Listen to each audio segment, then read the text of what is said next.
Primer libro de Crónicas.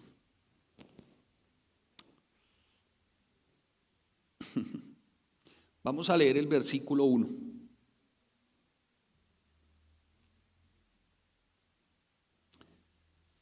Voy a leer algunos versículos. Vamos a leer del 1 al, hasta donde yo alcance, vamos a ver. Esto simplemente para contextualizar.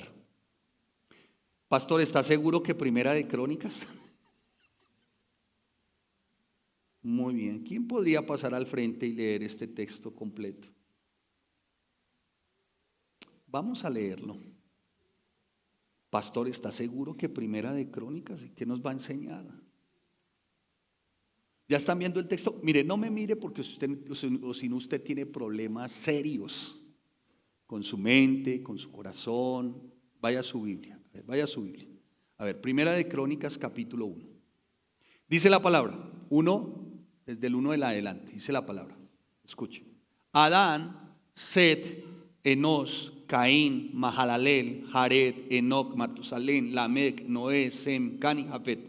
Los hijos de Jafet, Gomer, Magog, Madai, Javán, Tubal, Mesec y Tirás. Los hijos de Gomer, Askenaz, Rifat y Togarma. Los hijos de Javán, Elisá, Tarsis, Kittim, Dodanim. Los hijos de Cam, Cus, Misraim, Fut y Canaán. Los hijos de Cus, Seba, Javila, Sapta, Raadma, Sapteca. Los hijos de Raadma, Seba y Dedán. Cus engendró a Nimrod, este llegó a ser poderoso en la tierra. Misraim engendró a Ludim, Ananim, Lehabim, Naftujim, Pastrusim y Calujim. De estos los filisteos y los castorfeos. Canaán engendró a Sidón y su primogénito Yahed, y al Jebuseo, al Amorreo, al Jerjeseo, al Javeo, al Araseo y al Cineo, al Arbadeo, al Semareo y al Jarmateo. Muy bien. Padre, te damos gracias y oramos por tu palabra, Señor. Algunos quedaron plop. Padre, ayúdanos, Señor, a tener la comprensión precisa y exacta de tu palabra, Dios.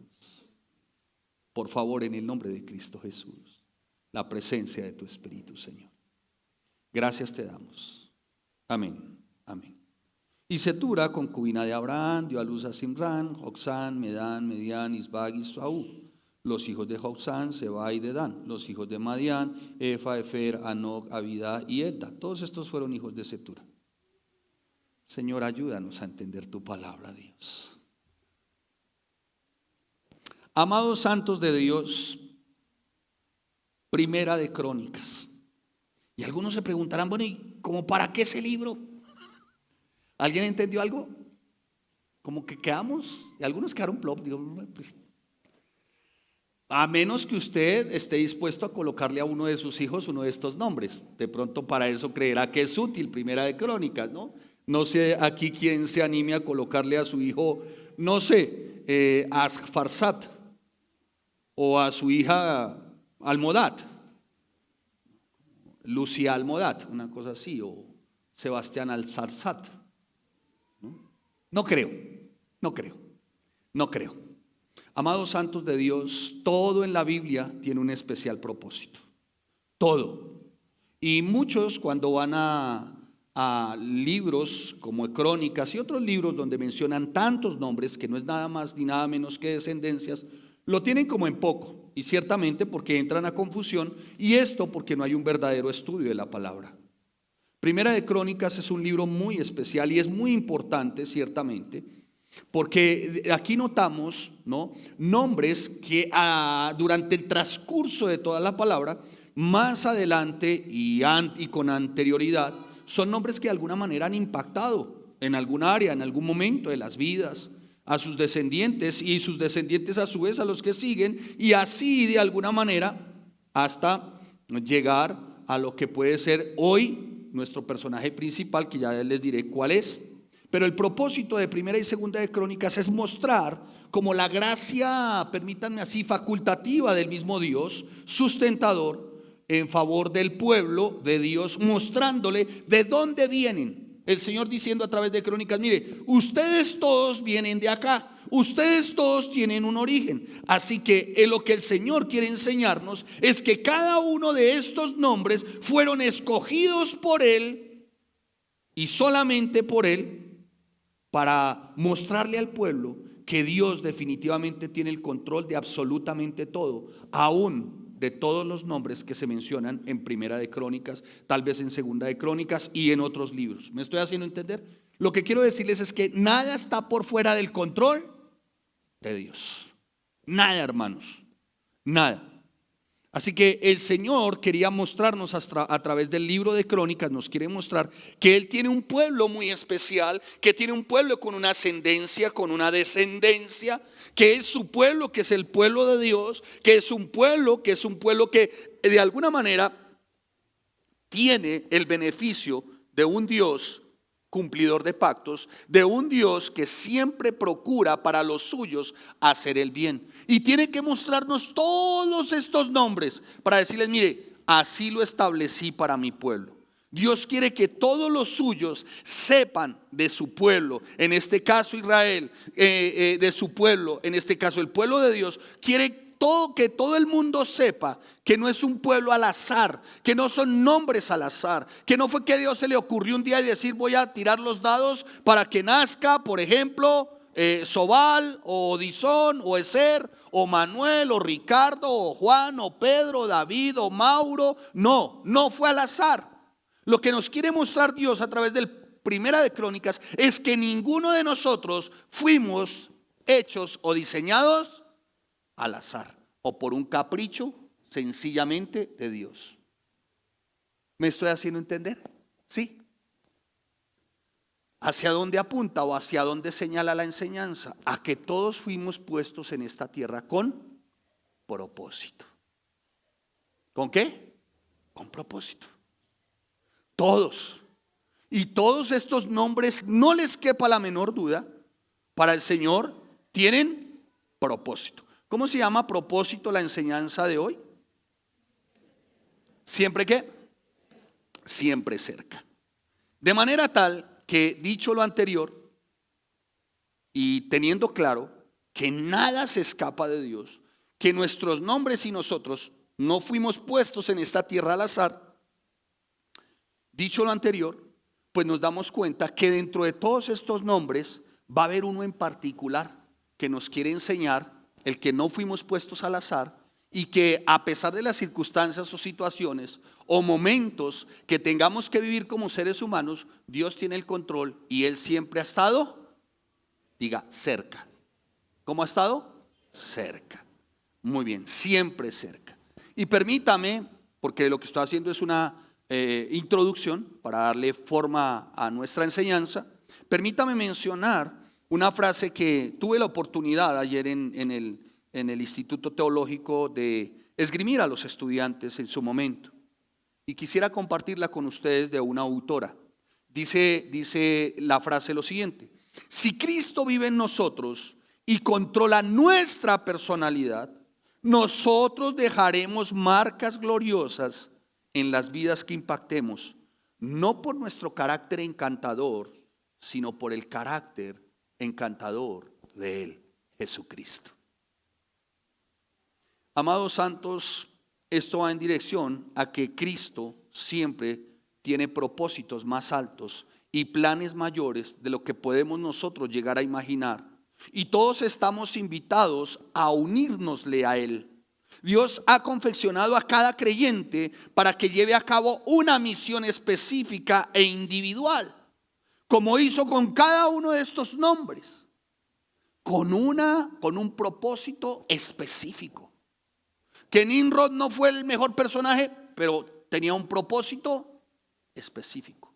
Nada se salió del ojo ni de la mano de Dios, de manera tal que para nosotros es igual. Dios tiene una misión específica e individual.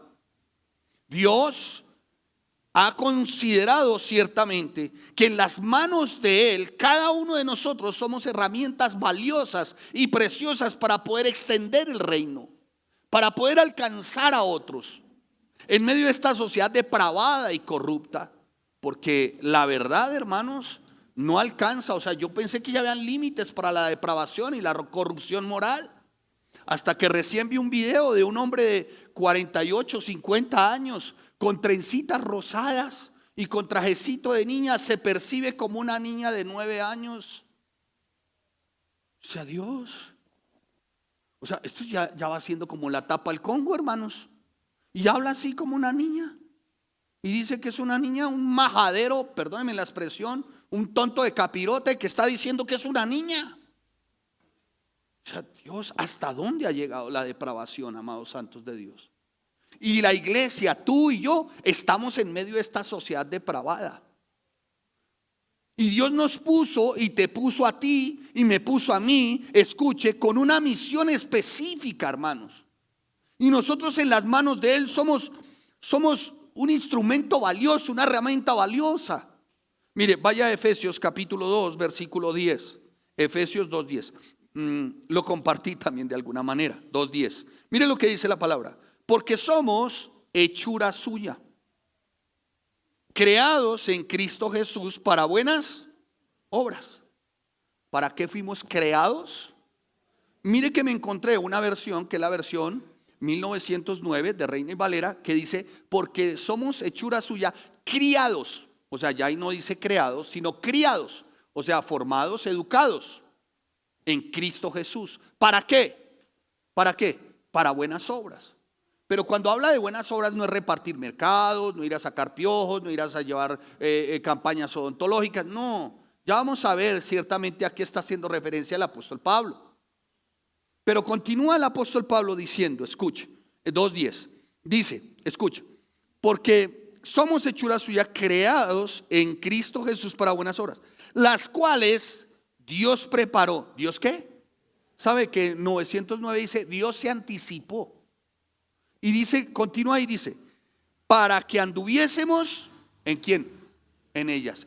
Para que anduviésemos en quién?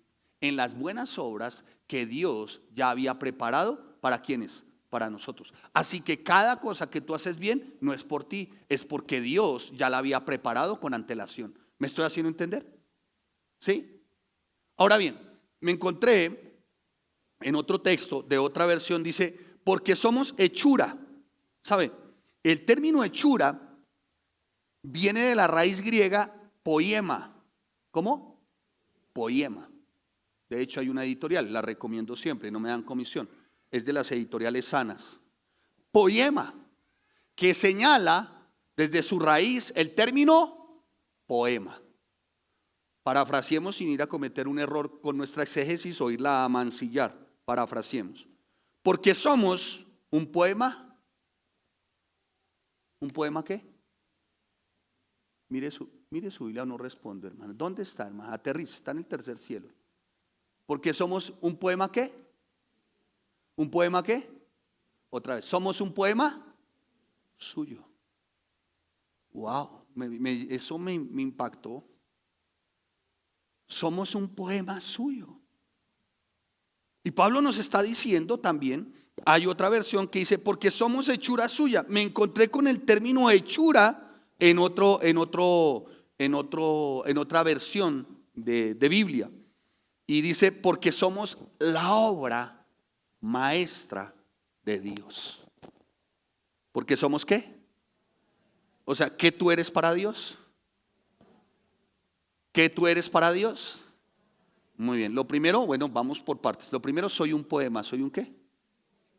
¿Qué eres para Dios? Y lo segundo, ¿eres qué? La obra maestra. ¿Ustedes sabían que la composición de un poema no es tan sencillo? ¿Habrá aquí alguno acaso que pueda ser acróstico? Sí, una cosa es un tema de un acróstico donde se toma una letrica y empieza a hacerse. Pero otra muy diferente es un poema. Es un género literario que demanda ciertamente de un profundo estudio. Y ni qué decir si se trata de poesía asimétrica hebrea. Wow, es el género literario más complejo para la humanidad. Y la palabra dice, somos un poema, somos la obra ¿qué? Maestra de Dios. Ahora la pregunta valdría la pena, ¿usted se cree eso o se está engañando? ¿De verdad usted cree que es la obra maestra de Dios? ¿Usted cree firmemente que usted es un poema escrito por el dedo de Dios? Porque uno dice la obra maestra y habrá alguno que dice sí, uno le dice, mire, tú eres la obra maestra de Dios y pues, amén. Dice, pues no tan obra, ¿no? Y mucho menos maestra. Tú eres un poema. Eso es que por la tarde va a llover. Bueno, está. Pero mire, amados santos de Dios, si Él lo dijo, así es. Si el creador del universo utilizó su increíble habilidad y sabiduría para moldearnos a cada uno de nosotros, siempre con el propósito divino, escuchen, amados santos, de extender su reino en la tierra, nada más ni nada menos, también ciertamente para que tú puedas bendecir a otros. ¿Le parece eso poco? ¿Le parece poco? Algunos sí lo tienen en poco. Algunos, la verdad, sí lo tienen muy en poco. Para algunos esto no es solamente poco, sino que representa nada. ¿Por qué? Porque no están interesados en hacer lo bueno para Dios. Están interesados en que Dios solamente le haga lo bueno a ellos. Están enfocados en su propio bienestar, en su propia comodidad. Términos como dificultad, adversidad, carencia, instrucción, exhortación, llamado de atención, entrenamiento, disciplina. Esos términos no hacen parte de su depurado léxico cristiano, posmodernista y contemporáneo. Comodidad es lo que resulta mejor. Vivir bien es lo que resulta mejor. Claro, pastores e iglesia, Dios, pero mientras salgo de esta, como quien dice, después de que me los use, primero yo, segundo yo, tercero yo, y lo que sobre, para mí. Ese es el cristianismo que por momentos parece estarse desarrollando en este tiempo. Y muchos no logran ser de bendición para otros por pensar en ellos mismos. Aquí en alguna oportunidad se llamó a una mamá. Oye, señora, ¿qué pasó? ¿No volvió a traer a sus dos hijitos acá a la iglesia? Se veían como algo entusiastas. Dijo ella, no volvimos porque vimos la posibilidad en otra iglesia de que nuestros hijos tuvieran más amiguitos.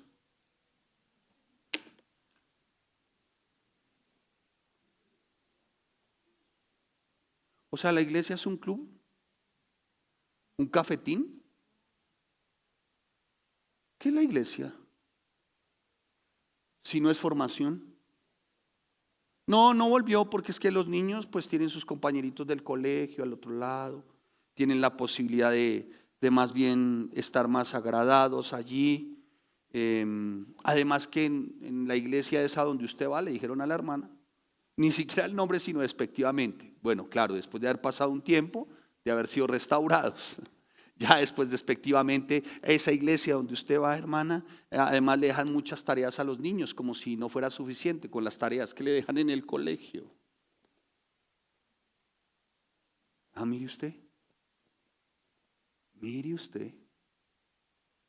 Mire usted, hermano, el talante de creyentes, cada uno por lo suyo propio. Y así continuaría un listado, amados santos, interminable de los que buscan las cosas buenas de Dios solo para ellos.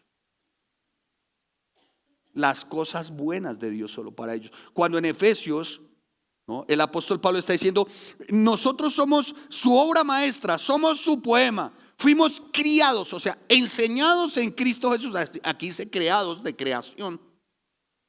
También es válido. Para buenas obras. Y las buenas obras se llevan a cabo dentro de ¿quién? Del cuerpo de Cristo. ¿Cómo para qué sirves tú hoy, te pregunto? Bueno, así como por encima, ¿no? Dijo mi pastora, iba a decir mi esposa. Bueno, sí, mi pastora también me pastorea el corazón y a veces mi terquedad por momentos. Dijo, necesitamos una mano brava. Y la verdad que sí, la iglesia necesita creyentes de talante, bravos. De verdad que sí, hermano. Mucho cobardón. Mucho buscando lo suyo propio. Mucho esperando a que horas el zarpazo y después si te vi no me acuerdo, vida mía. Como dirían los papás cuando tienen su hijita de 15, 16, 18, 19, 20, 22, 23 años, después viene otro y se la lleva. Y como en aquella época, como decía respetuosamente, mencionó a Misia Elvira, menos mal que el familiar mío, no suyo, para que no se incomoda, dijo Misia Elvira, el tema con las damitas y las hijitas de hoy es que uno las viste, las calza y otros viene y se la alza. Y así ocurre con las bendiciones de Dios. Mientras vestido y calzado y buscan el momento para más bien partir y se alejan de Dios. Cada nombre que está escrito en Primera de Crónicas fue con propósito. Cada uno. Hay otros que, bueno, aman genuinamente a Dios. Voy por este otro lado. Y no solo lo bueno para ellos, sino que aman también y anhelarían hacer lo bueno, como dice aquí el apóstol Pablo, porque tienen claro que son ciertamente creados para buenas obras. Pero hay algo que no tienen claro. ¿Sabe qué estos no tienen claro? Que son hechura de Él. O sea, ¿qué no tienen claro?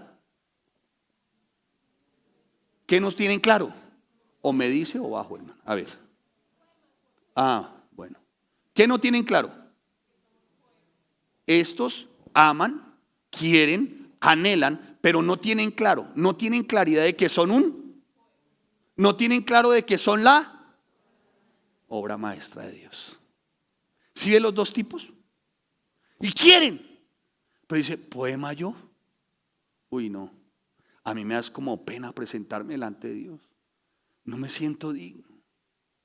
Y le dicen, ¿usted es la obra maestra? ¿Yo? ¿Pácala del barrio? Sí, usted. Como cuando me dijo a mí, un hombre de Dios en un seminario de aquellos que asistí, muy especial de la Reforma en su momento, hace tantos años, dijo, tú eres la obra maestra de Dios. Y yo venía con un espíritu de condenación brutal. Yo le dije, yo la obra maestra de Dios, si soy yo le dije, yo soy un gusano de guayaba. Y él muy querido, él es antioqueño, es de una población que se llama Itagüí, me dijo, pues si tú eres una lombriz de tierra, yo soy una rata de 2 patas. Y con esta rata de 2 patas, por la pura gracia de Dios, logro hoy, de alguna manera, y por la pura gracia de Dios y en el Espíritu Santo, llevar a cabo las buenas obras. ¿Sí me estoy haciendo entender? Entonces muchos no llevan a cabo las buenas obras porque se sienten indignos. Sí, genuinamente aman a Dios, pero ellos creen que están descalificados por causa de sus pecados pasados, por sus hechos vergonzosos del pasado, tal vez por algunas devastadoras heridas del pasado, o tal vez por lo poco ilustre de su procedencia. Si a mí hace 50 años me hubiesen dicho, usted va a ser pastor, que hoy lo considero un gran privilegio, yo hubiera dicho no, en este basurero, comiendo basura. Después a los 12 años consumiendo drogas, a los 14, a los 15 ya con 2 entradas en la prisión. ¿Yo? Pues qué más indigno, ¿no? Qué más sucio y asqueroso. Y después en un lugar llamado, ¿cómo se dice? En una fundación para alcohólicos y drogadictos, donde conocí a mi esposa. Me dice, pero usted, tan poca cosa.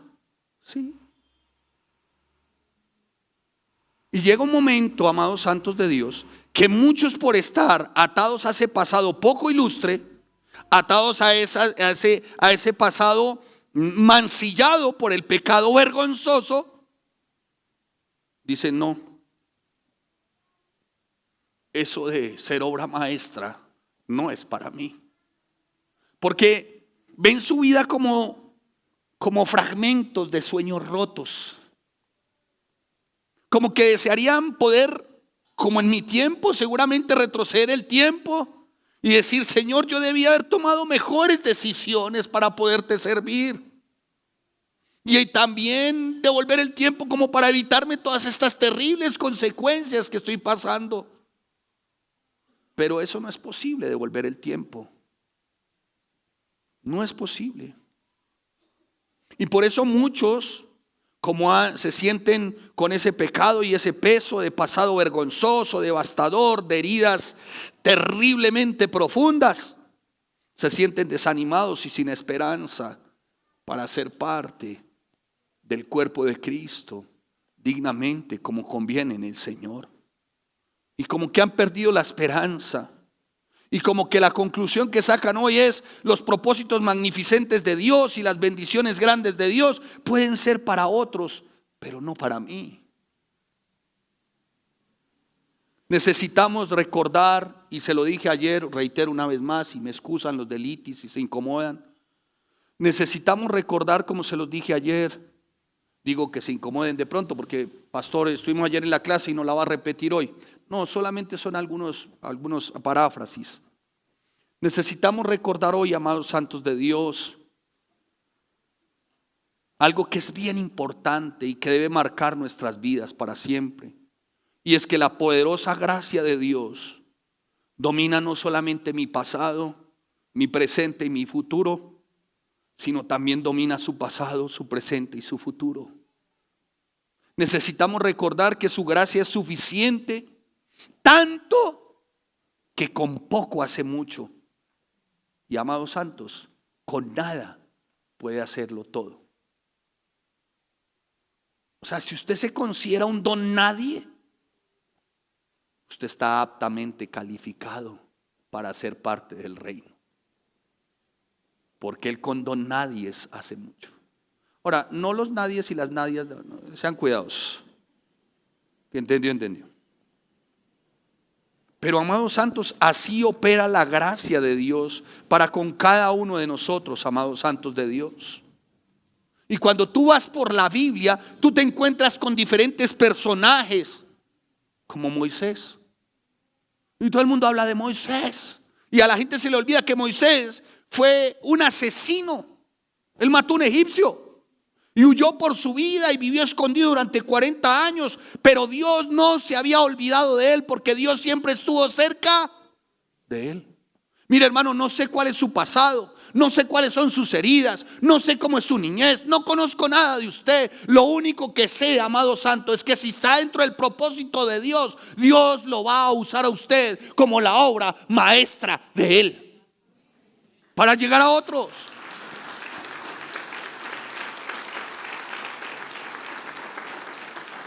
Dios no se había olvidado de Moisés. Él utilizó a Moisés para confrontar al gobernador más poderoso de la época. ¿Lo recuerdan? Al faraón. Y liberar al pueblo de Dios de la esclavitud. José. ¿Qué diremos de José? Tuvo grandes sueños de niño, pero Dios lo llevó por el sendero de la traición, la esclavitud y la prisión. ¿La traición de quién? De sus hermanos. O sea, eso es una profunda ¿qué? Herida. Y aún con su herida, Dios lo llevó, lo puso a trasegar a José. Después esclavo, después prisión, después otra vez decepción. ¿Se acuerdan del panadero y el copero? Y José les dice: miren, no se van a olvidar de mí. Nunca se volvieron a acordar de él. Puede que hoy sea ese tu tema, pero sin embargo Dios no se olvidó de él.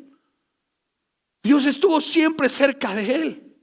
Antes de que todo esto pasase, Dios ya había, desde antes y desde la fundación del mundo, Dios ya había predispuesto, ya había dispuesto las buenas obras que iba a hacer José. ¿Y sabe qué hizo José?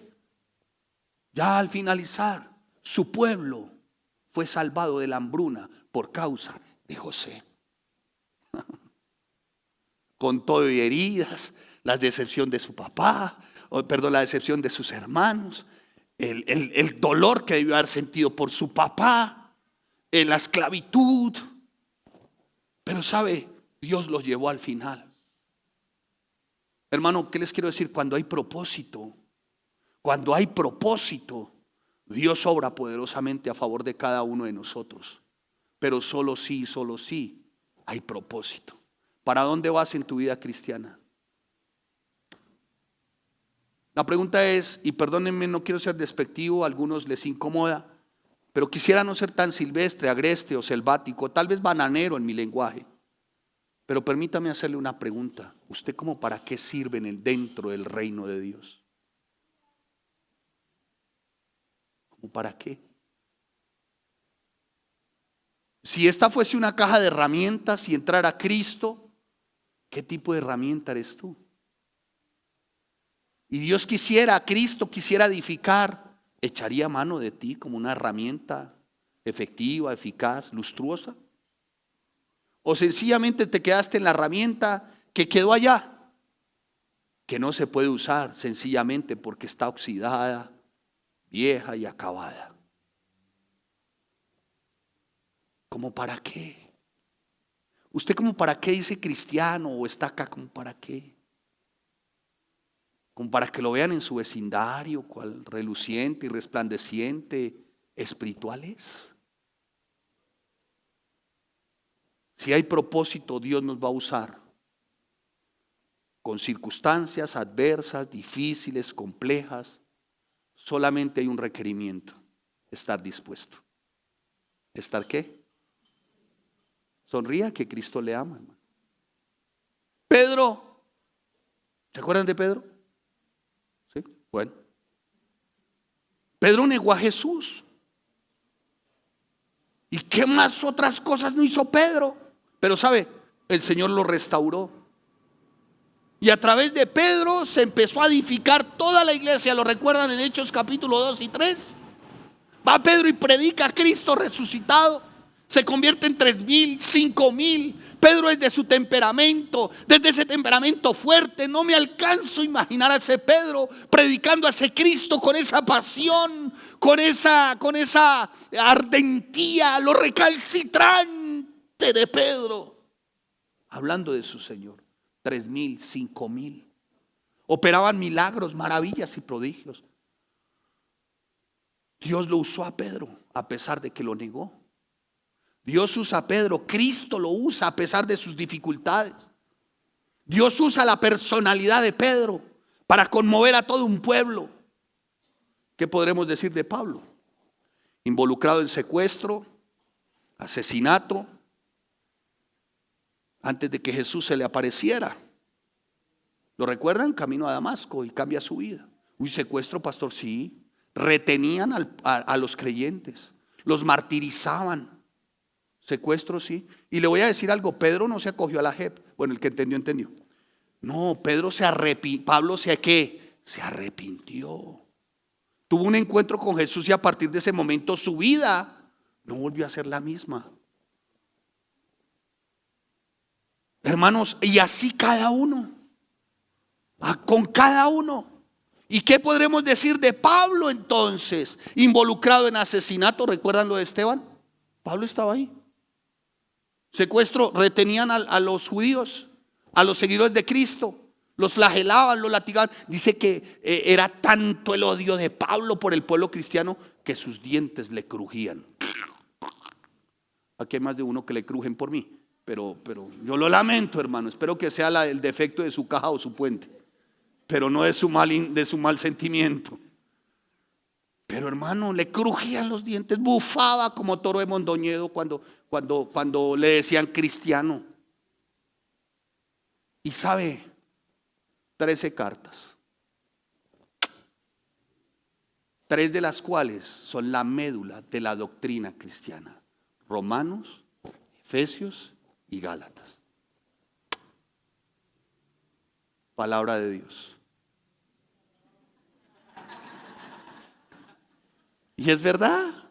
Sí, hermano, te alabamos, ¿verdad, Señor? Sí. Gloria a Dios por esta palabra, hermano. Pero sabe, porque fue un hombre que se dispuso a ser usado por Dios a pesar y de su pasado, a pesar y de su pecado, a pesar y de lo desvergonzado de las persecuciones. Pero habiendo sido perdonado por Cristo, habiendo sido perdonado por Dios, no se detuvo allí, sino que siguió 13 cartas. 13 cartas, hermano. Y cada uno de nosotros, y qué decir, hermano, por ejemplo, en la vida de uno. Cuando yo me encontraba en el mundo, estaba más interesado en las cosas del mundo que en Dios. Pero cuando conocí a Cristo, entendí que Él ya había escrito con su dedo mi historia. Y cuando lo conocí, entendí que sí, yo soy un poema para Él. Cuando lo conocí, yo entendí, sí, yo soy la obra maestra tuya. Yo lo sé, Señor. Y a partir de ahí con mi esposa nos dispusimos y te servimos. Entonces cada cristiano es una obra maestra de la misericordia de Dios. Cada cristiano ha sido creado, confeccionado para grandes cosas. Solamente necesitamos ponernos a su disposición. Dios nos ha escogido a todos para influenciar nuestro entorno, nuestra familia, nuestra esposa, nuestros hijos, la iglesia, la sociedad. Dios nos ha de alguna manera perdonado, su gracia nos ha alcanzado, su misericordia, pero no para nosotros mismos, sino para buenas obras, las cuales Él ya dispuso de antemano para que anduviésemos en ellas. ¿Me estoy haciendo entender? ¿Qué estás buscando? ¿La mano de Dios? Y con el tiempo, como diría nuestra bilingüista C2 de la iglesia, después open the window para que la mosca fly. ¿Sí? ¿Es eso? Amados santos de Dios, dice para que permanezcamos en ellas. Y el término permanecer, me fui al término permanecer el resto de la vida. Es para el resto de la vida, hermanos. Dios, hermanos santos de Dios, Él va a usar todo de su vida. Él, si tú te arrepientes y tú naces de nuevo y tú eres considerado hijo de Dios y tú te acercas a Él, Él siempre estará cerca. Y Él perdonó tus pecados, perdonará tus pecados, perdonó los que cometiste, perdona los que cometes hoy, perdonará los que cometerás mañana. Él lo hace. Pero siempre, amados santos de Dios, para que nosotros perseveremos en las buenas obras, en las que Él ya dispuso. Dispóngase a servirle, a ser útil. Deje de estar pensando qué de beneficio hay acá. Ay, ¿qué hay de beneficio para mis hijos acá? ¿Qué hay de beneficio para mi esposo? ¿Qué hay de beneficio para mí? Hermano, ¿por qué no piensa más bien para quién soy beneficioso? ¿Para quién soy beneficioso? ¿A quién puedo bendecir antes de estar esperando a ver quién me bendice? Por el amor de Dios, santos y santas de Dios.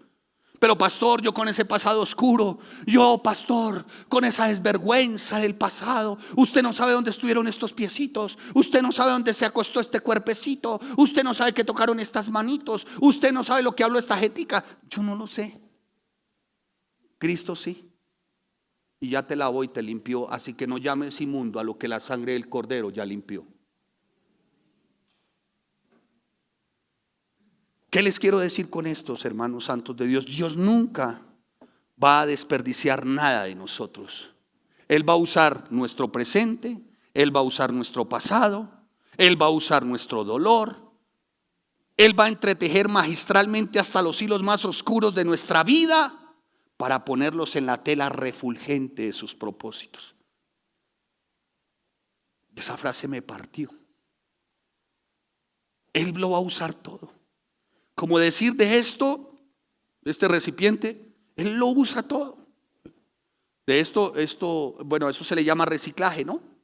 Pero en el caso, Él no recicla, Él todo lo hace nuevo.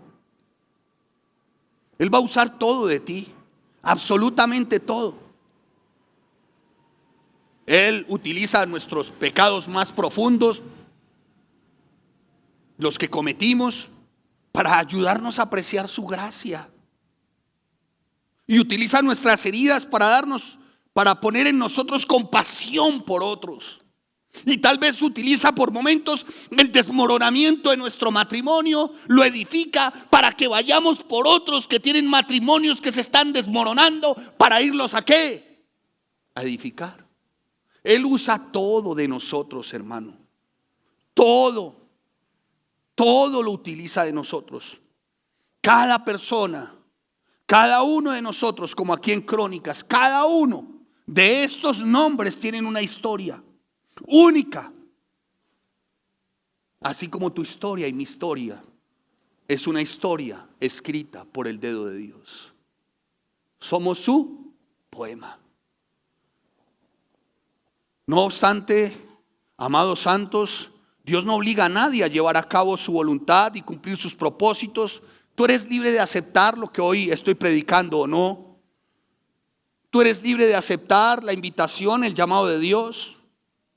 Pero siempre ten claro esto: Dios no va a desperdiciar nada en nosotros. Nuestro pasado, nuestro dolor, nuestro pecado, todo para Él va a ser de gran uso. Todo lo va a usar. Todo, hermanos.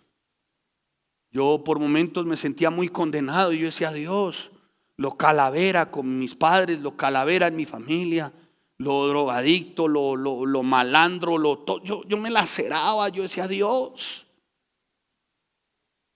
Pero después entendí que todo eso Dios lo usó y lo está usando para también alentar a otros y decirle a otros: si hay una esperanza. ¿Sí me hago entender, amados? Dios lo usa todo. Todo, hermano. No es suficiente que la iglesia tenga edificios hermosos. De hecho, ¿a usted le parece este edificio hermoso? Es horrible, pastor. Sí, estoy de acuerdo con usted, es horrible. Hace un frío terrible. Sí, también. Esas telas están inmundas. Sí, estamos de acuerdo. ¿Qué quiere que les diga que es mentiras? Sí. Pero escuche, santos y santas de Dios, no es suficiente que la iglesia tenga edificios hermosos. De hecho, este no lo es. O que tenga una música encantadora, con grandes voces e intérpretes. De hecho, son de los más malos. Bueno, no, las que cantan sí son muy buenas, súper afinadas. Ellas sí. Me refiero a los de los instrumentos. Son unos ineptos. Son de lo flojos y de lo inepto que hay. Sí. De hecho, la alabanza no se hizo para usted. Así que si no le gustó, gloria a Dios, era para Él. El día que le guste a usted, entonces usted es nuestro Dios. Pero, amados santos, puede que no haya, la iglesia no tenga esa suficiencia encantadora con grandes voces o intérpretes. De hecho, sí, las voces están sobradísimas. Pero como creyentes no debemos sentirnos satisfechos con esto, con tener un muy buen edificio, con tener una muy buena alabanza, pero seguir siendo cristianos de butaca. Prefiero un edificio horrible como este, con unos ejecutores musicales tan ineptos como estos, pero obreros, soldados y verdaderos atletas. Prefiero una bodega rústica y ordinaria como esta, donde se entrenan verdaderos soldados, y no un especial púlpito con una agradable música que se ha convertido en fábrica de muñecos superficiales de plástico, que al momento que les da el sol de las dificultades se derriten. Prefiero este edificio rústico y ordinario, donde se levantan vasijas rústicas y ordinarias para el buen uso, y no un lugar hermoso con la mejor música y los mejores músicos, pero como una vulgar fábrica de creyentes de plástico, de cristianillos de azúcar y papel. Dios lo ha dispuesto todo para ser útil, pero usted jamás será útil desde una butaca. Y enséñele a sus hijos jamás serán útiles desde cuando hayan buena música y buenas canciones. Y el mejor de lo que llaman hoy ministerios, que no es un ministerio, sino la alabanza ¿es un qué? Los de la alabanza, ¿esto es un qué? Servicio. Pero muchos se sienten atraídos porque tocan, cantan. ¡Wow! Eso lo ven como si fuera verdaderamente la fábrica del verdadero creyente. Mentiras superficiales, cristianillos de azúcar y papel. Enfoque a sus hijos donde la disciplina, el estudio de la palabra es lo primordial. Enfoque a sus hijos en lo rústico, en lo marmolítico, en lo que cuesta. Enfoque a sus hijos no en la comodidad absurda de un buen templete y buena música, que a la final vienen siendo ellos, a la final, después de todo, nada de espiritualidad.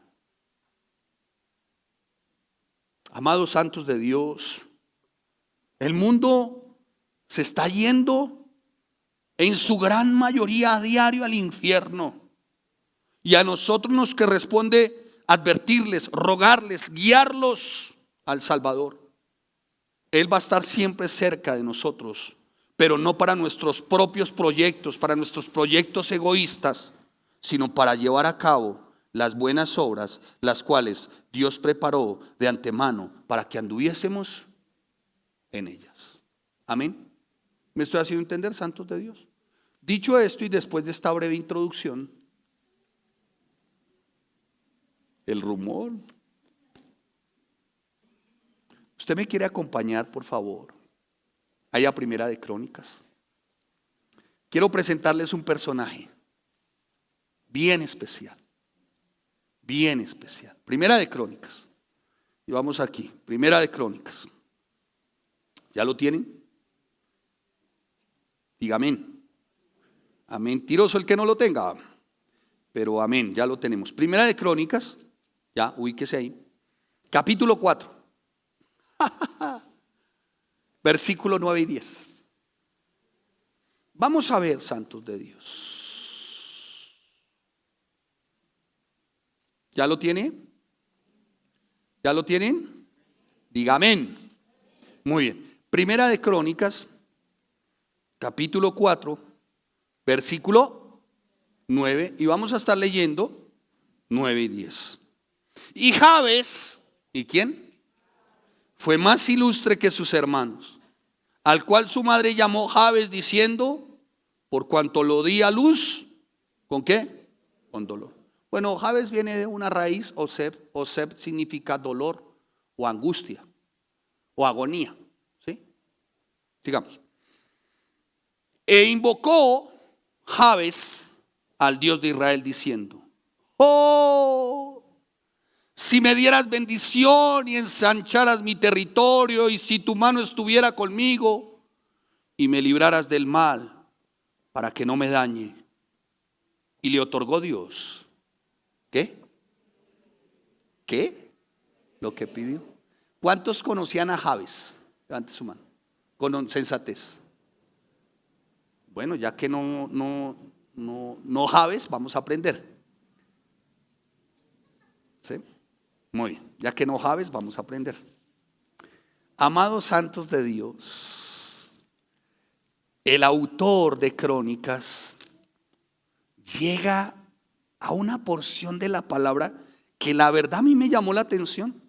Porque mientras él va desarrollando toda esta cantidad de nombres, y los hijos de Elionaí fueron 7, Jodabías, Eliasab, Pelaías, Acub, Johanán, Dalías y Ananí, y después los hijos de Judá, Fares, Gersón, Camri, Hur, Sobal, Reía, hijo de Sobal, engendró a Jahad, y Jahad engendró a Jumaí y a Lahad. Estas son las familias de los Zoratitas, y estas son las del padre Tan, Jezreel, Isma y Das, y el nombre de su hermano fue Haseb Teleponí. Uno dice, llegamos al versículo 9 y 10, y aquí sí se hace una amplitud. ¿Sí lo notan o no?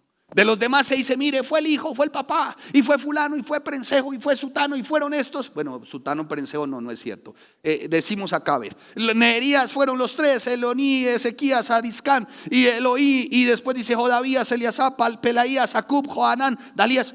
Sigue así. Sigue así durante el capítulo 1, capítulo 2, todos estos versículos. Pero me llama poderosamente la atención que el Señor, nuestro Dios, se detiene en la descripción y ciertamente amplía un nombre. ¿Cuál es? Jabes.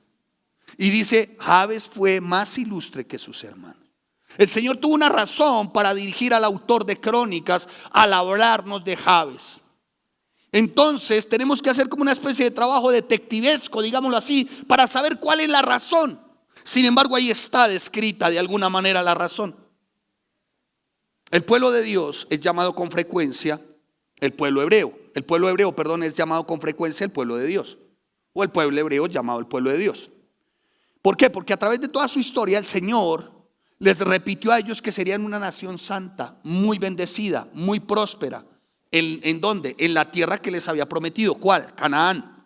Se lo prometió a Abraham y bueno, desde ahí los patriarcas. Él siempre le prometió a su pueblo. El deseo del Señor a través, y ya había sido explícito en Deuteronomio capítulo 28, versículo 1 hasta el 14, el deseo del Señor era que a causa de la obediencia el pueblo recibiera toda una cantidad de ¿qué? De bendiciones. Toda una cantidad de bendiciones. Y al día de hoy no ha cambiado. Dios quiere que todos los que son suyos tengan abundancia, aunque nunca a costa de su santidad, ¿no? O sea, abundancia, esto no es sobornando, no es timando. Pero ¿por qué Dios quiere que nosotros tengamos abundancia? Primero, porque Él nos ama. Segundo, la razón teológica que les he dado a muchos, ¿por qué Dios quiere bendecirnos? Porque Él no sabe hacer otra cosa para con sus hijos. Él quiere bendecirnos. Y la tercera es porque cuando Él nos bendice, Él espera que la gloria se la demos solamente a Él. Bien, sigamos profundizando. Este libro fue escrito durante el periodo de mucha debilidad, de inestabilidad del pueblo hebreo. Y el Señor llegó a un momento de inestabilidad, en ese momento de inestabilidad y en ese momento de duda del pueblo hebreo, porque el pueblo hebreo había sido idólatra, había cometido todo tipo de pecados. Y llega un momento en que el Señor parece que se le llena la copa y dice: Él sabe que me harté de ustedes. Y suelta en ese momento el Señor una fiera que estaba dormida y era el imperio de Babilonia. ¿Lo recuerdan para los que estudian Apocalipsis y Daniel? Y cae cautivo el pueblo hebreo bajo el imperio babilónico, el rey. Esto se termina como, de alguna manera, ellos allí permanecen ¿cuántos años? 70. Muy bien. En esclavitud, para los que están estudiando, desde Daniel. Y van cautivos. Estaban entonces, creo yo, apenas aprendiendo otra vez, de alguna manera, que con Dios no se juega. Y si vemos los nombres que aparecen antes y después de Jabes, podemos notar que este vivió tal vez como en el tiempo de cuando salen de esclavitud y el tiempo en el periodo de José, parece ser. Y se dice de él, ¿no? De alguna manera, que fue el hombre más ilustre que sus hermanos, pero su madre lo llamó como Jabes. O sea, esto es dolor. Quizás Jabes, en medio de ese proceso de salida de esclavitud hasta el tiempo de José, tuvo que vivir una época muy dura. Tal vez de atravesar el desierto. Tal vez en las batallas que libraron, no lo dice el texto, su padre pudo haber fallecido. Tal vez le tocó a su mamá solita afrontar el tema del desierto con un hijo. Tal vez, puede ser. Quizá nace en el seno de esa familia que no era particularmente rica o influyente, porque durante esos años de peregrinación en el desierto, pues nadie era rico ni influyente. Pero fue un hombre que cuando vemos el texto se destacó. Eso es todo lo que se dice de Jabes. Alguien dijo: Jabes nunca se vuelve a mencionar de nuevo. No, quisiera corregir con buen ánimo a quien dijo esto en su momento. No, sí, Jabes se vuelve a mencionar de nuevo. Capítulo 2, versículo 55. Y las familias de los escribas que moraron en Jabes fueron los tirateos, los simeateos y los sucateos, los cuales son los ceneos que vivieron en Hamat, padre de la casa de Recab. Jabes parece ser llegó a ser tan ilustre que hasta una ciudad llevó su nombre. ¿Me estoy haciendo entender? Fue tan ilustre que hasta una ciudad llevó su nombre. Y vemos a un hombre, de alguna manera, ¿no? De alguna manera, a un hombre que viene prácticamente de la nada.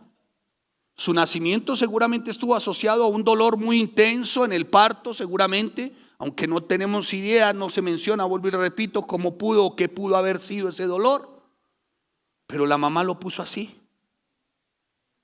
Y aunque las circunstancias, hermanos, y en nuestro caso, de nuestra vida, hubieran sido angustiosas, como tipo Jabes, ¿no?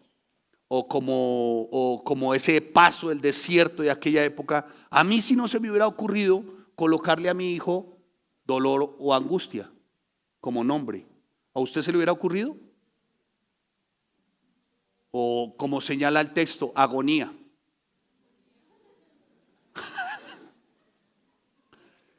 ¿No? Usted le hubiera puesto a su hijo, disculpe, a ver qué le digo. Su merced, ¿será que puedo ir visitar agonía?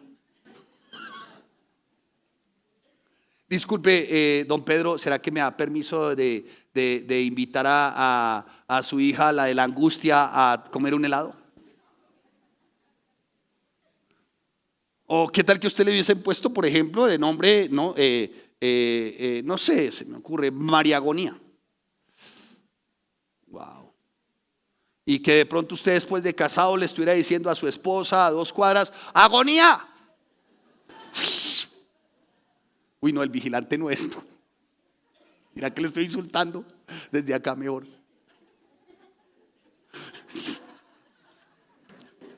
Sí, está atento, ¿no? A los insultos. Agonía. O que usted se llamara Angustia, usted man. Nelson Angustias.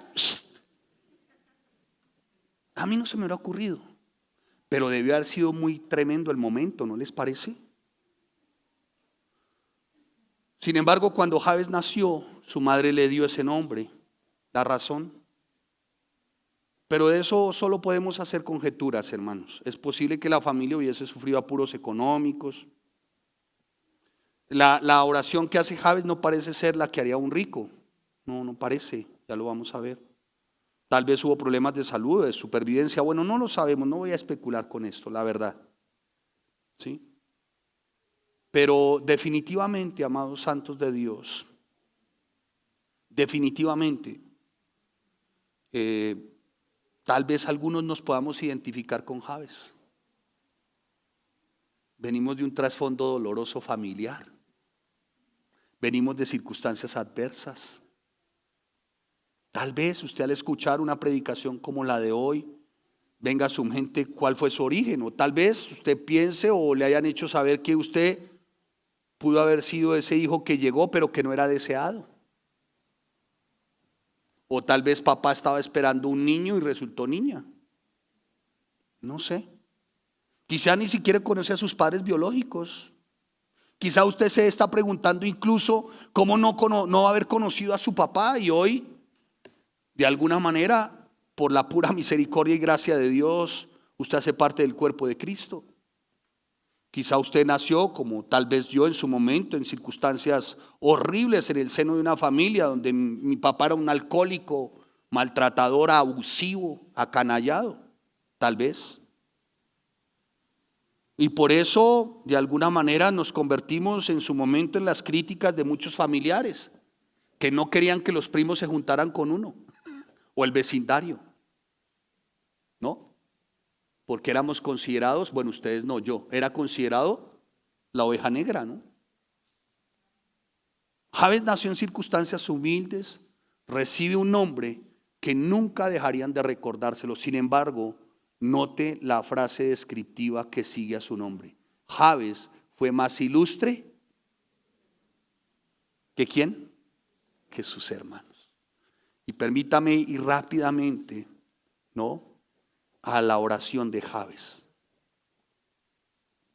Dice, y Jabes fue más ilustre que sus hermanos, al cual su madre llamó Jabes, diciendo por cuanto lo dio a luz. E invocó Jabes a Dios de Israel, diciendo, oh, si me dieras bendición y ensancharás mi territorio, y me librarás del mal para que no me dañe. Y le otorgó Dios lo que pidió. En el versículo 10, permítame hacer unas cursivas, sin ir a mancillar primero la exégesis, o sea, la interpretación, y segundo, lo valioso del literalismo. Dice, ahí yo voy a hacer unas cursivas. Jabes fue más valioso, la obra maestra, el poema más importante de entre sus hermanos. Ya que su madre le dio el nombre de Jabes, diciendo, le he dado este nombre porque lo di a luz con angustia. Pero mire las cursivas. Jabes fue la obra maestra de Dios, el poema de Dios, más que sus hermanos. Y vemos a un Jabes, ciertamente de una extracción, de una ascendencia completamente, tal vez humilde, y como ya les mencioné, de las circunstancias. Pero veamos cómo Jabes ora. Veamos la oración con propósito de un hombre humilde, de un hombre que viene de la nada. ¿Cómo se origina entonces esa oración? ¿Cómo empieza esa oración? Y es claro que Jabes hace 4 peticiones específicas. Examinémoslas rápidamente. Lo primero que dice Jabes: e invocó Jabes al Dios de Israel diciendo, si me dieras bendición. Lo primero que le pidió a Dios es que lo bendijera. Pero no era una bendición ordinaria, chapucera, balbucera, de sibarita. En el hebreo original, cuando dice que Jabes invoca y está ese término, ¿si lo ven? ¿Si lo ven o no? ¿Y que antecede a lo qué? ¿Qué antecede a lo? Un signo de admiración. Ese signo de admiración, amados santos, puesto en el español, pero que cuando se lleva ciertamente al hebreo, lo que está señalando es un deseo intenso. ¿Un deseo qué? ¿Y sabe qué significa intenso? Desde las entrañas. O sea, Jabes oraba, Señor, si me bendijeras. Pero era desde las entrañas la bendición. Ahí no dice, Señor, si me bendijeras con el carro de último modelo, Dios, con la casa de último modelo, con el colegio Richelieu para mis hijos, Dios. Ahí no dice eso. Ojo, porque esto lo enseñan estos primos carismáticos, no puedo decir ni siquiera hermanos. Primos carismáticos. Les encanta ¿cómo se llama? El tema profético y decláralo y recíbelo y en tu boca hay un milagro. Tengan cuidado, porque a eso no está haciendo referencia. Esto se ha enseñado terriblemente mal, desde las teologías de la prosperidad, desde las teologías posmodernistas, contemporáneas y liberales, se ha enseñado esto, lamentablemente. Pero Jabes pide esa bendición, dice, bendíceme. Ese bendíceme es ese deseo intenso que sale de sus entrañas. Jabes pide una bendición divina, sí, abundante también. Pero la bendición hebrea no era algo intrascendente, hermanos. La bendición hebrea implicaba ciertamente, cuando dice, Señor, si me bendijeras, estaba diciendo, Señor, si siempre yo estuviese conectado contigo. Señor, si siempre yo fuese guiado contigo. Señor, si siempre la instrucción viniera para mí. Pero era un deseo ¿qué? Intenso. Desde su entraña. ¿Desde dónde? Desde la entraña. Y amados santos, Jabes estaba diciendo, bendice mi vida con esa bendición especial, Señor. Como diciéndole, Señor, quítame esta nube de tristeza que me ha rodeado desde mi nacimiento. Quítame esto, Señor, que me ha limitado desde siempre, porque yo fui parido con dolor. Mi mamá me consideró el angustias de la casa, la agonía de la casa. Señor, por favor, rompe estos límites que no me dejan avanzar. Haz de mí, Señor, alguien diferente con respecto a mi pasado, no tenerlo yo más en cuenta, y bendíceme, Señor, conforme al pacto que has establecido con tu pueblo. Lo segundo, pidió ensanchamiento divino. Tengan cuidado con esto. Tengan mucho cuidado con los primos carismáticos, a los que bendecimos y amamos de por sí. Ensancha, ¿cómo dice él? Si me dieras bendición y ensancharas mi territorio. ¿Sabe? Algunos le enseñaron, los primos, enseñaron que ensanchar mi territorio era que tú podías orar para poder remodelar tu casa o tu apartamento. ¿Ustedes creen que eso es un chiste? Es verdad. O para que usted pasara de un apartamento de 80 metros cuadrados a uno de 150. Eso enseñaban. O para que la finca en la que usted está, donde tiene 2 palos de mango, que a propósito están cayendo, ya pasara usted de 2 hectáreas a 20 hectáreas. Eso enseñaron. Escuche la enseñanza correcta. Y no porque yo sea el mejor, eso sí lo tengo claro. Si usted me quiere tildar de inútil, hace muy bien. Porque qué deficiente soy, le cuento. Y lo limitado que soy. Ensancha mi territorio. A primera vista parece esto como una oración que incluye, permítanme así, una vulgar y asquerosa petición. Como diciendo, amplía mi casa o dame un apartamento de 200 metros, una cosa así. Y estos predicadores, vuelvo y les repito, de los que enseñan que la bendición está en tu boca, hay un milagro en tu boca, decláralo y recíbelo, les encanta este texto. Pero escuche, ensanchar el territorio significaba en la antigüedad, en tiempo hebreo, sí significaba seguramente más riqueza, mayor estatus en la comunidad, más poder, sí es verdad. Pero escuche, ¿sabe qué implicaba? Mayor responsabilidad. O sea, Jabes estaba diciendo, Señor, por favor Dios, que yo sea aún más responsable con todo lo que tienes dispuesto para darme. ¿Qué?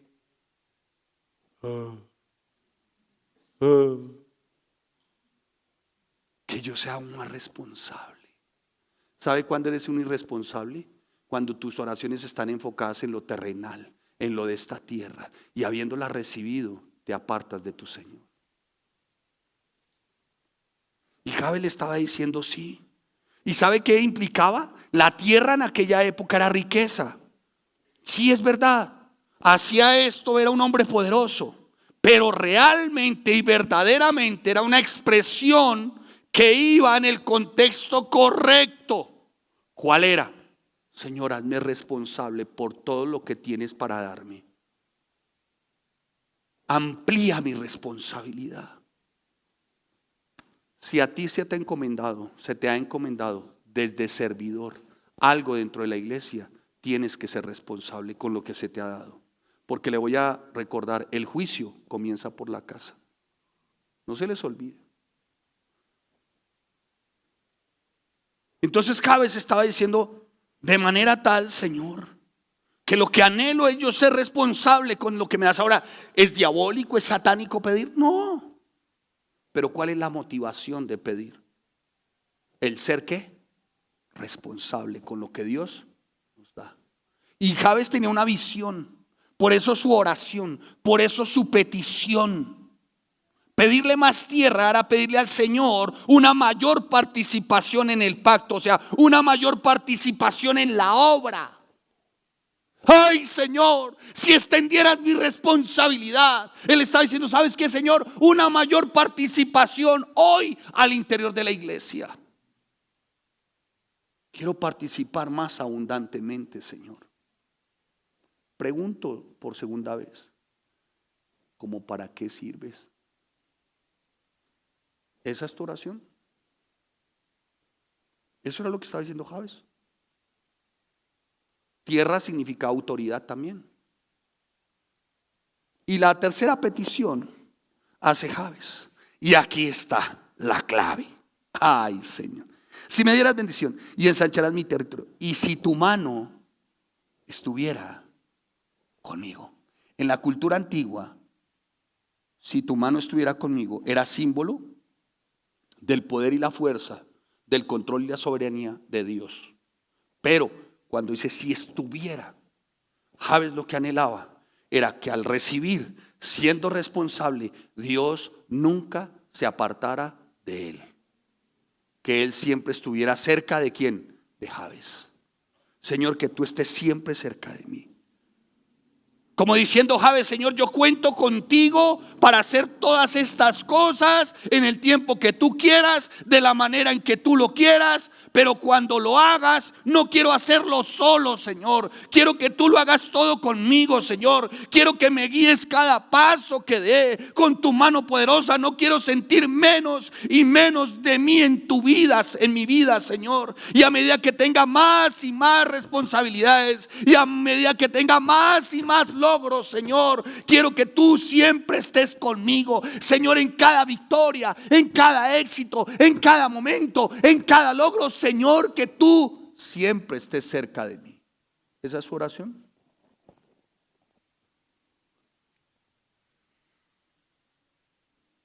Desde el comienzo hasta el final de la Biblia vemos este patrón. Las personas que Dios bendice y que utiliza para hacer el mayor impacto son las que viven sometidas a su autoridad, buscando única y exclusivamente la gloria de Él.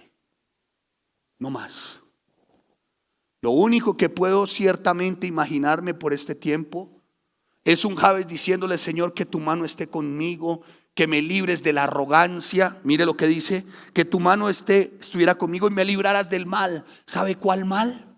El de la arrogancia, el del orgullo, el de la autosuficiencia, el de la prepotencia. Ese es el mal. ¿Saben por qué? Porque cuando el Señor bendice y cuando el Señor da y la bendición es buena, remesada, abundante, apretada, el ser humano tiende a enorgullecerse, a ser arrogante, prepotente. Incluso se atreven a castigar la iglesia. A esa iglesia no vuelvo.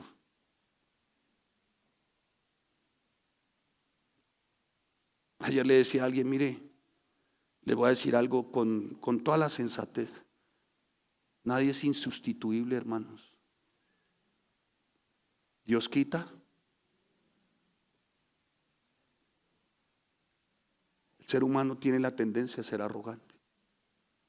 Se les enseña la palabra y resultan con el tiempo creyendo que saben más que uno. Cuando la palabra es muy clara, jamás el discípulo será mayor que su maestro. Recuérdame siempre, Señor, diciendo Jabes, los peligros que acompañan cada vez que tú bendices. Y la última petición de Jabes está íntimamente ligada o relacionada como a la tercera, ¿no?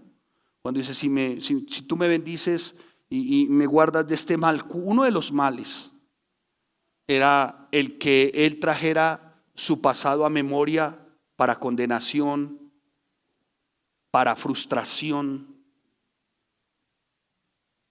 Mire, hermanos santos de Dios, los jóvenes de la alabanza, lo peor para este tiempo es que tú traigas tus fracasos, tus pecados, tus desvergonzados actos del pasado, que los traigas al presente para que vivas amargado. Es lo peor. Con Jabes no fue así. Seguramente en el colegio, donde es un decir, en el kindergarten de Jabes, seguramente a él le recordaban todo el tiempo quién era, un don nadie. Porque todo el tiempo sus compañeritos le estaban diciendo, agonía, vamos a jugar trompo. Agonía, vamos a jugar. Todo el tiempo le estaban recordando que era un don nadie. Pero saben, le pide el Señor, guárdame del mal. ¿De cuál mal, Jabes? Del mal de estar trayendo mi pasado para amargura. Del mal de estar trayendo mi pasado para vergüenza, para oprobio. Guárdame de eso, Señor, que es un grave peligro. Amados santos de Dios, esta historia de Jabes no solo me anima de alguna manera a continuar en el presente, sino también en el futuro, teniendo claro que Dios incluso puede utilizar hasta mi pasado oscuro. ¿Me estoy haciendo entender? Pidámosle al Señor que nos ayude en este tiempo y que nos use de verdad para cumplir con los propósitos de Él. Y que si Él nos llega a bendecir y a dar, no sea para que elevemos nuestro estatus de vida, sino para que elevemos nuestro nivel de generosidad. Para dar a otros, y esto no solamente en recursos o en dinero, sino cada vez que el Señor nos bendiga con sanidad, desde el matrimonio, con restauración, con edificación, también lo hagamos para quienes, para otros. Jabes lo tenía claro. Por eso Jabes oró de esta manera. ¿Y sabe qué dice la palabra? Que Dios le concedió. Que Dios lo que le concedió, ¿sabe a quién? A un don nadie. Póngase sobre sus dos pies y vamos a orar. Padre, te damos gracias, Señor. Y te bendecimos, Dios. Y te damos a ti toda la gloria y la honra, Señor. Padre, en el nombre de Jesús, Dios, colocamos delante de ti nuestras vidas, Señor. Tal vez nuestros pasados no sean los mejores. Incluso nuestros pecados sean de lo vergonzoso y oscuros en el pasado. Tal vez, Señor, vivimos una etapa de niñez o de juventud muy compleja, Dios, donde por momentos llegamos a pensar, tal vez o por este pecado, por esta vergüenza o por este pasado oscuro, ya no hay oportunidad para mí. Pero dice la palabra que Jabes fue el más ilustre entre los hermanos.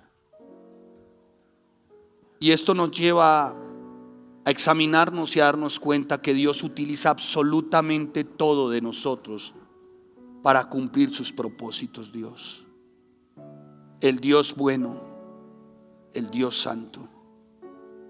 No importa nuestra procedencia, nuestra ascendencia, tú lo usas todo, Señor. Cuando hay alguien que se arrepiente, que nace de nuevo, que va a ti, Señor, tú todo lo haces nuevo, Dios. Padre, hemos aprendido hoy, Señor, que a pesar del comienzo difícil de Jabes, desde su vida, hemos aprendido que él no fue limitado al momento de tener una relación contigo.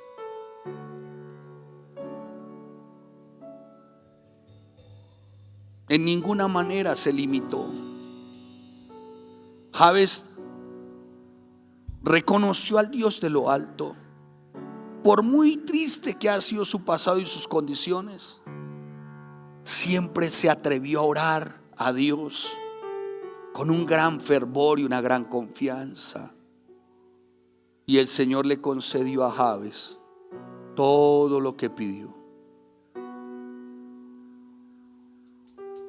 Ayúdanos, Dios, a que en el momento de que tengamos la bendición, que en verdad consideremos y sopesemos que es una bendición que viene de ti, porque a veces son engaños y nos dejamos obnubilar por la riqueza o cierto nivel o el éxito, y muchas veces eso no viene de ti. Ayúdanos, Señor. De igual manera, ayúdanos aun cuando somos bendecidos desde tu mano, aun cuando somos bendecidos y salimos en victoria o tenemos éxito en algún emprendimiento, que guardemos nuestro corazón de que tal éxito o tal victoria no proviene de nosotros, sino viene de ti, Señor. Que cuando nos prosperes en cada una de nuestras áreas espiritual, emocional o financiera, no haya lugar para el orgullo, la autosuficiencia, la arrogancia, la prepotencia, porque lo que tú das siempre es bueno y justo.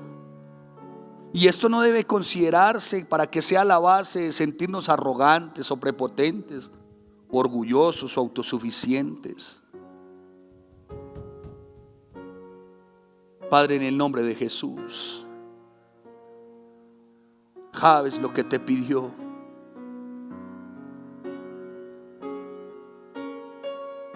Es de ejemplo para nosotros, Dios.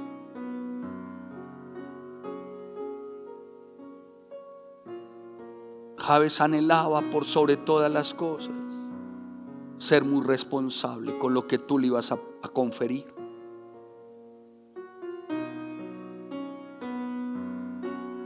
Ayúdanos, Señor. Claro que tenemos sueños y metas, y no está mal, y quisiéramos ser bendecidos en cada una de estas áreas, porque tú eres bueno, Señor, y quieres dar lo mejor para tus hijos. Pero prepara nuestros corazones, Dios, y que nos preparemos para no actuar egoísta, orgullosa o altivamente, Señor. Que si hemos de disfrutar al máximo de tu bondad, que la disfrutemos siendo bondadosos. Que si hemos de disfrutar al máximo de tus beneficios, que seamos de beneficio para otros, Dios. Jabes pidió tierra, pidió más responsabilidad para tener esa intimidad, para poder llevar a cabo también ese pacto que tú ya con anterioridad habías establecido. Lo de Jabes no fue pedir una bendición vulgar, desfachatada, balbucera, de sibarita, de malviviente, de mundano. Jabes pidió una bendición de un verdadero creyente. Señor, más responsabilidad para administrar todo lo que tú me das. Si me das conocimiento de tu palabra, que yo sea responsable. Si me das, Dios, desde tu torrente de gracia la posibilidad de orar, que yo sea más responsable. Si me das, Señor, por pura gracia el privilegio de servir, que yo sea más responsable, Señor. Jabes no pidió casa, carro, dinero. Ensancha nuestra responsabilidad, Señor, porque hay responsables que por momentos hemos sido.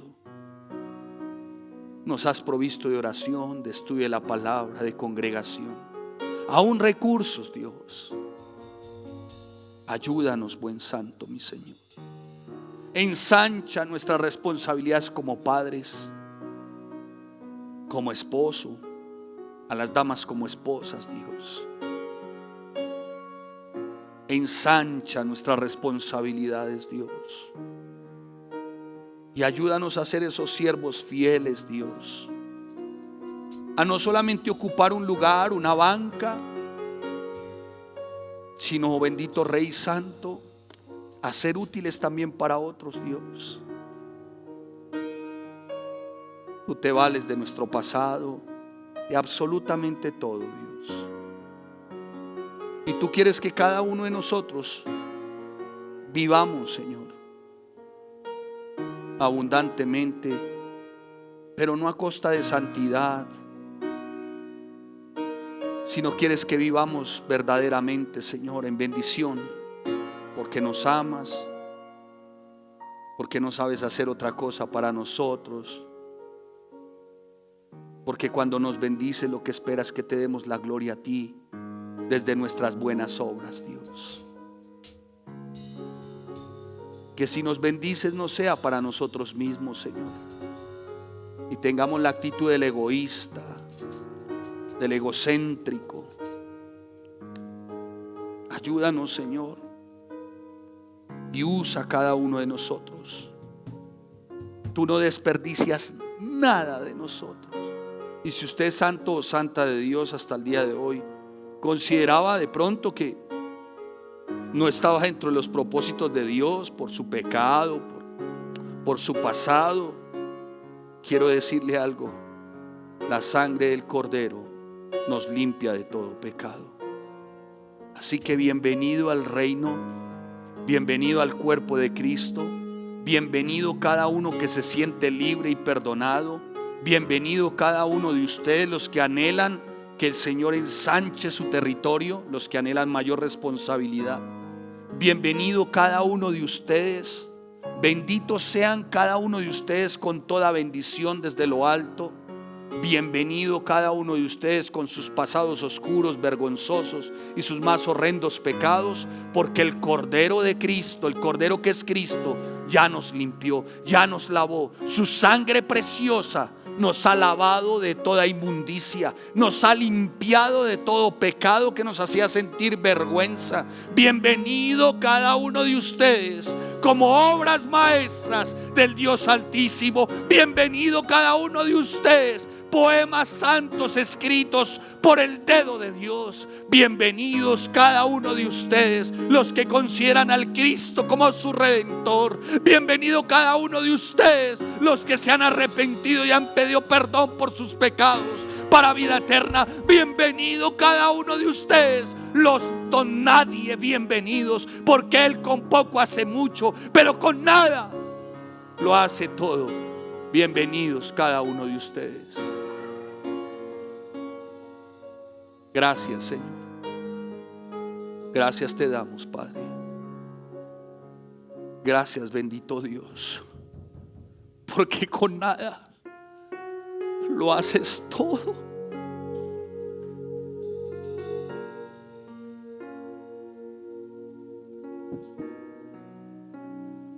Bienvenidos todos. Gracias.